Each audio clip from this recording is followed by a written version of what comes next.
Olá, bom dia.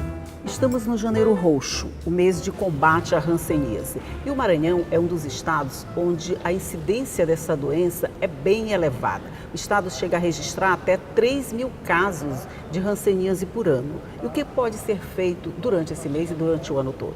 É sobre isso que nós vamos conversar no programa de hoje, porque quem vai conversar comigo sobre isso é a Lea Márcia Melo da Costa, que é chefe do Departamento de Epidemiologia da Secretaria de Estado da Saúde. Bom dia, Lea. Bom dia, Elda. Bom dia a todos que nos assistem. Seja bem-vindo ao nosso programa. Janeiro Roxo sinaliza um mês de combate, vamos dizer, não de combate, de conscientização, né, da hanseníase.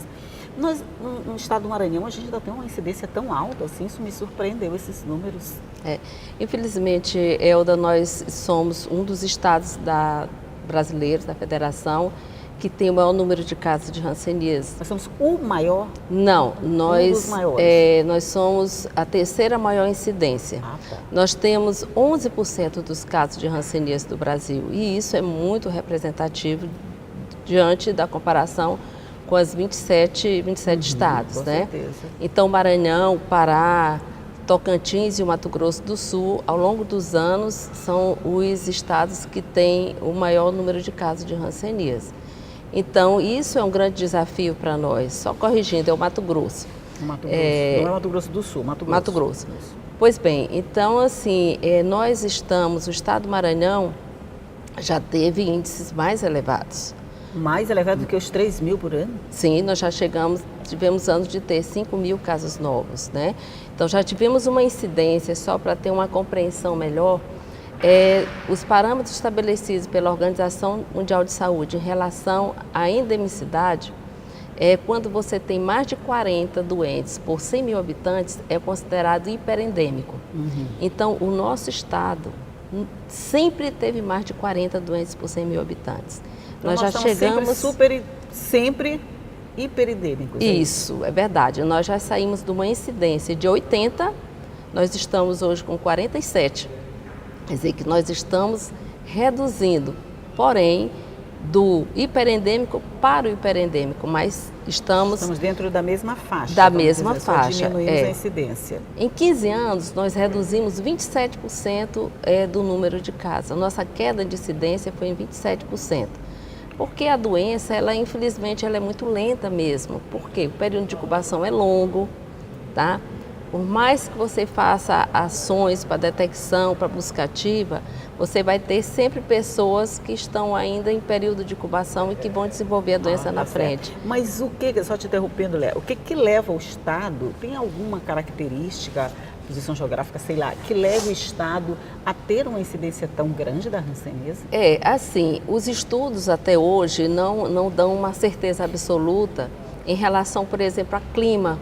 Porque a hanseníase ela já foi endêmica na Europa, por exemplo, né?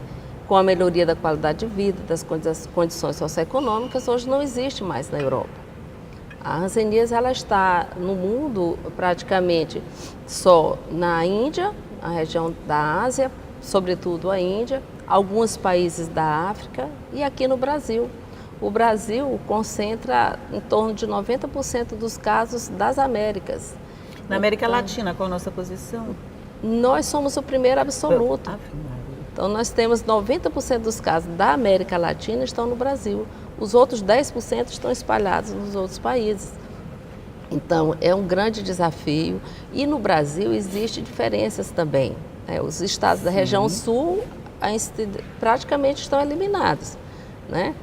Rio Grande do Sul, mas aqui no Maranhão ainda é um grande desafio. É uma doença que está relacionada, vamos dizer, com a qualidade de vida, serviços de infraestrutura, essa coisa toda? Olha, vamos compreender melhor. É uma doença transmissível, né, causada por um bacilo, o Mycobacterium leprae, e se transmite pela fala, né? Quando você... Fica complicado mesmo. Então, veja só, o que favorece? Então, as pessoas que vivem em condições habitacionais, muitas pessoas no mesmo ambiente, tendo um doente de forma transmissível, porque nem toda forma, são 4 formas clínicas na classificação de Madrid. Então, nós temos uma forma que esse que é o responsável pela transmissão, a forma bichoviana, aquela forma que o diagnóstico é mais tardio. Então, se essa pessoa... Pelo jeito, essa é a nossa, né? Nós temos muitos pacientes assim, com essa condição, mas só 63% dos doentes nossos são multibacilares, que a gente chama. Mas só exemplificando para entender como é que é. Então, se tiver um doente sem tratamento, porque a partir do momento que ele toma a primeira dose da doença, do PQT, desculpa, o bacilo já fica inviável. Então, o doente sem tratamento é que transmite. E ainda temos uma vantagem, que a maioria das pessoas tem uma defesa natural. Imagine se não tivesse. Então, de 10 pessoas, digamos assim, que ele convive na residência, só uma que pode vir a adoecer mesmo. Mas se uma pessoa tiver numa residência, aquela proximidade, aquela intimidade da família, pode fazer a doença se proliferar? Com certeza. Por isso que uma das principais atuações de controle do serviço de saúde é o que nós chamamos de exame dos contatos. Então, se nós temos um caso novo, nós precisamos examinar todas as pessoas que convivem com esta pessoa. Porque algumas vezes as pessoas banalizam um pouco a hanseníase.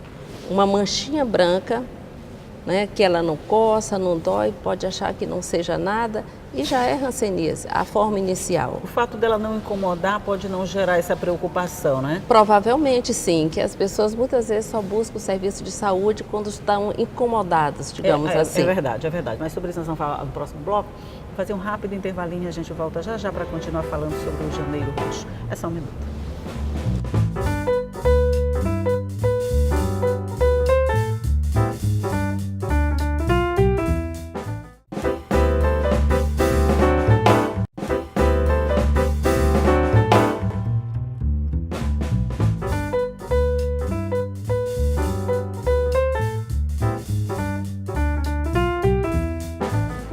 Volta aqui para mais um bloco de conversa sobre o Janeiro Roxo. A gente estava falando que, de alguma forma, o fato de não incomodar pode levar a pessoa a não procurar o médico nos primeiros estágios da doença. Isso pode, diagnóstico tardio, pode piorar ainda as coisas? É verdade. Você falou uma coisa muito correta.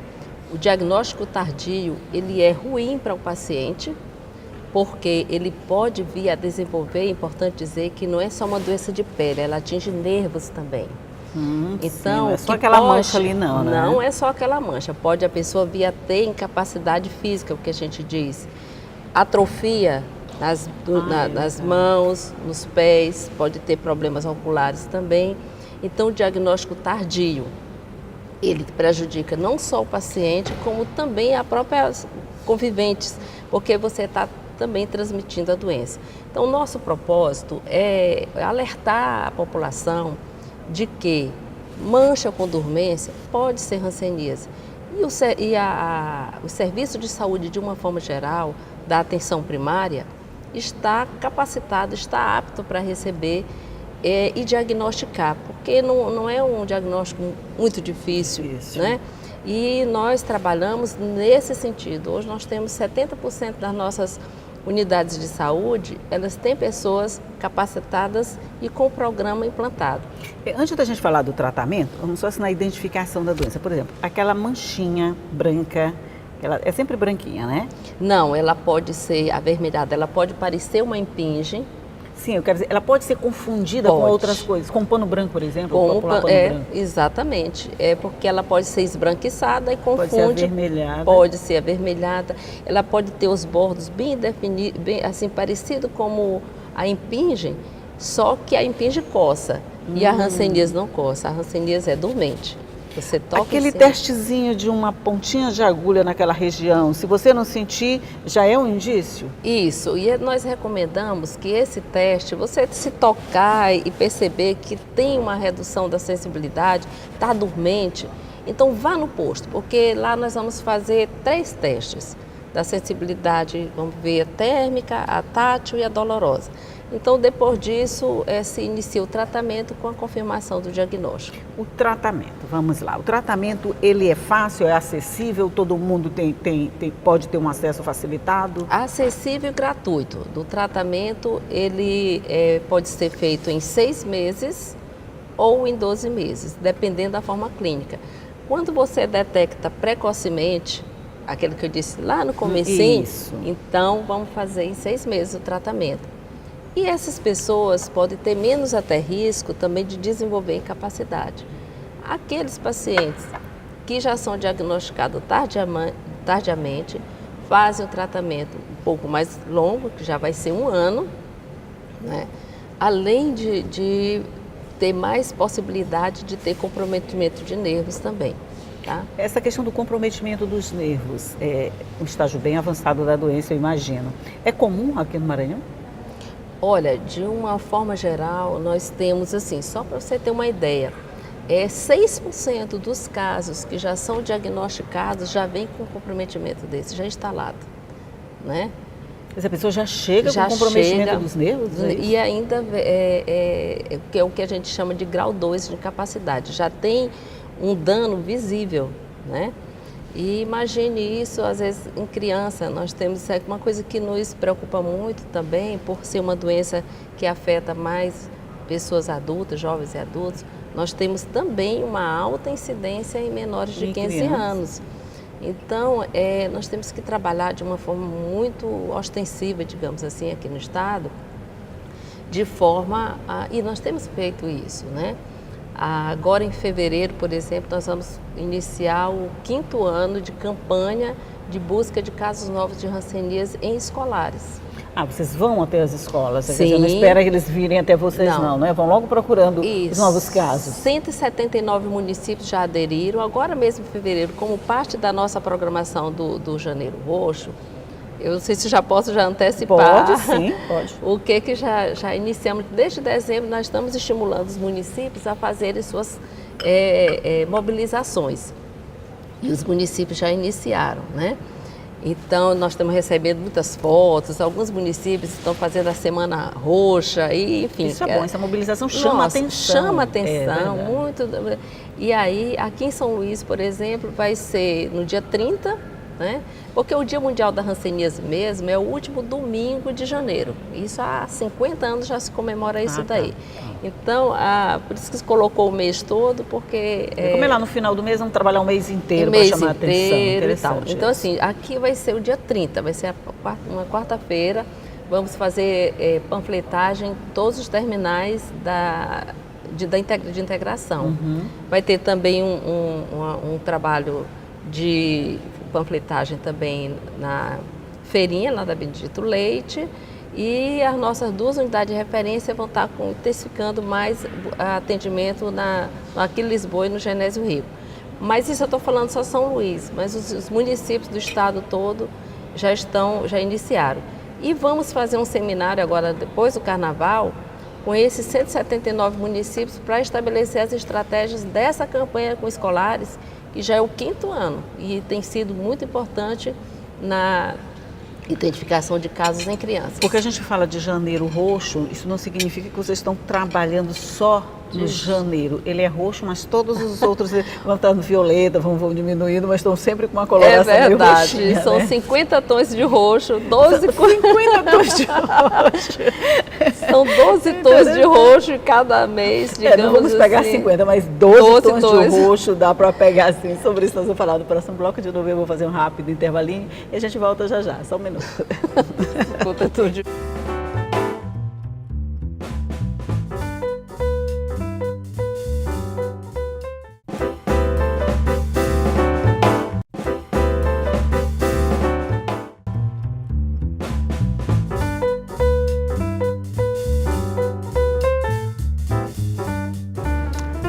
O mês pode ter os 12 tons de roxo, como a gente falou, mas para isso vocês precisam estar atentos o ano inteiro, né? Significa que vocês estão desenvolvendo ações o tempo inteiro.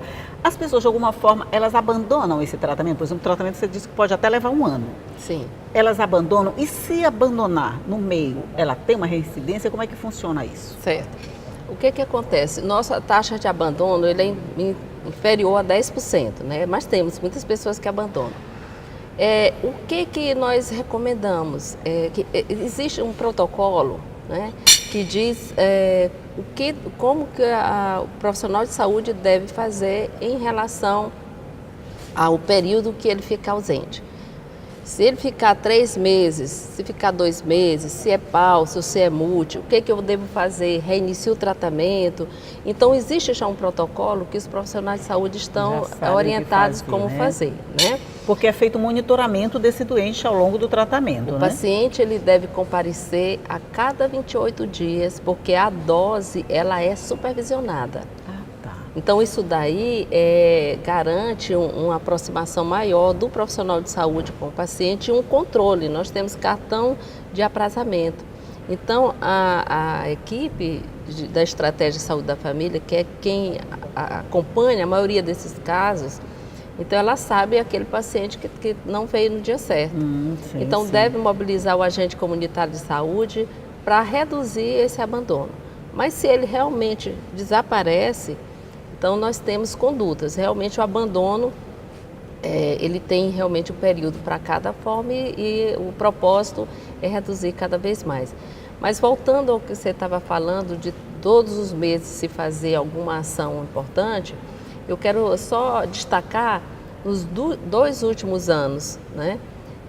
2017 e 2016, nós fizemos uma parceria importante com o laboratório que produz o medicamento da hanseníase, que é a Novartis, e eles mandaram uma carreta para cá com 6 consultórios. Veja só, foram 174 municípios, se não me engano, que aderiram o primeiro ano e no segundo. Nós tivemos 340 casos novos detectados na carreta em 2016 e 168 em 2017. Porque a carreta por si só não vai fazer nada, mas quando ela chega no município, com certeza, chama atenção, é um barulho, é aquele carro enorme, né? São 6 consultórios. E se agrega outras ações, também verificação de pressão arterial, trabalho de dengue, através dessa tuberculose. visibilidade da carreta, dá para vocês desenvolverem muitas atividades. E foi assim, um trabalho até apresentado no congresso lá em Belém, com uma experiência exitosa no nosso estado. Então, isso aqui mostra 2 coisas. Mostra que o bom de ter sido diagnosticado casos, mas mostra também o outro lado, de que aquele paciente ele não adoeceu naquele dia que a carreira passou. É verdade. Ele estava lá. E pode ter contaminado muitas outras que poderiam nem ir na carreta nesse dia porque não estariam doentes, não é verdade? Agora, uma coisa, com relação ao preconceito, a gente ainda tem esse preconceito com relação à hanseníase? Esse mês de janeiro, do roxo, se trabalha muito também se utiliza muito das mídias para poder falar que a hanseníase é uma doença que tem tratamento, que tem cura e que o preconceito, que era muito forte na época que havia segregação, ele deve ser extinto. As pessoas, e o que leva a ter o preconceito, as pessoas terem preconceito é exatamente as deformidades que o paciente apresenta. Porque muitas vezes ele está curado, ele não está mais transmitindo há muito tempo, não transmite a doença. Mas tem a incapacidade física e as pessoas... Ele leva a marca da doença. A marca da doença, né? É verdade. Então, isso daí é que nós precisamos levar ao conhecimento de todos, que aquele dedo que não tem mais, que foi reabsorvido, que dali já não representa, é uma sequela. É igual uma sequela de um acidente, de alguma coisa. É igual uma cicatriz de um acidente que você teve, que você se curou, mas a cicatriz está lá. É verdade, é verdade. Mas hoje não precisa mais a segregação como existia antes, não, né? O cuidado, mas a segregação não. Nunca. Desde a década de 70, a segregação foi vista como uma coisa assim terrível e não resolveu nada. A doença continuou. Continuou, é verdade. A gente pode dizer que essa é uma doença de pobre? Porque como a transmissão, realmente se você for olhar as pessoas que vivem em condições socioeconômicas, que têm condições mais baixas, eles convivem em ambientes menores, com maior número de pessoas, e isso favorece a transmissão. É verdade. Mas a gente, assim, entendendo que aqui o estado do Maranhão é um estado perendêmico, basta estar convivendo frequentemente, não é só um contato, isso é importante dizer. Vamos supor que eu tenha a doença de hanseníase bichoviana, não é só num contato que a outra pessoa vai adoecer. Por exemplo, se você tivesse com bacilo, né? Com bacilo. Durante essa entrevista, você pode passar para mim? Mas você não vai adoecer. Então, para haver a doença, é necessário que tenha é o que a gente diz, um contato íntimo, que tem que estar bem próximo e prolongado, várias vezes a exposição ao bacilo. Ah, entendi. Então, a pessoa que o que adoece... acontece em casa? Em casa, porque as pessoas que têm mais aproximação do núcleo familiar, mãe e filho, tá entendendo? Marido e mulher, são esses vínculos mais próximos. Você fala, não tem mais a segregação, mas, por exemplo, o paciente, quando ele é detectado como portador do bacilo, de alguma forma, dentro de casa, se os outros ainda não foram contaminados, ele precisa de alguma coisa especial? Separar jamais. Não. Até porque, veja só, se mesmo ele sendo de uma forma transmissível, bacilífera, o período que ele contaminou as pessoas... Esse nome, é bacilífero, que é que tá... Então, assim, o período que ele contaminou, digamos assim, a família, foi antes do tratamento. Na hora que ele inicia o tratamento, ele já quebrou a cadeia de transmissão. Para que vai separar? E até porque... Você vai separar xícara, separar copo? Não existe. Não, até porque não passa por isso. Aqui passa assim. Tá. Não adianta você não tomar água no copo que ele tomou, porque o bacilo não vai estar ali. O que é mais é Falar nisso, deixa eu tomar.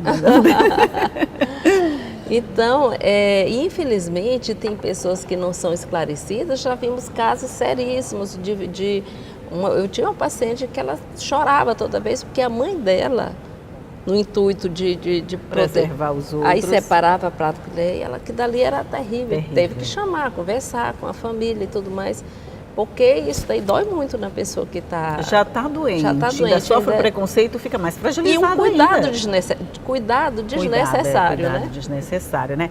A gente está com esse número alto, 3 mil casos. Vocês trabalham com expectativa de redução de quanto? Como é que vocês trabalham na Secretaria de Saúde com relação a isso? Nós estamos, assim, há 13 anos de queda de incidência, como eu falei. Nós estamos reduzindo. Então, como é uma redução lenta, nós queremos sair dos 40, acima de 40 para menos de 40, sair do nível de hiperendemicidade. Mas para que isso ocorra, é necessário que a gente elimine as fontes de infecção.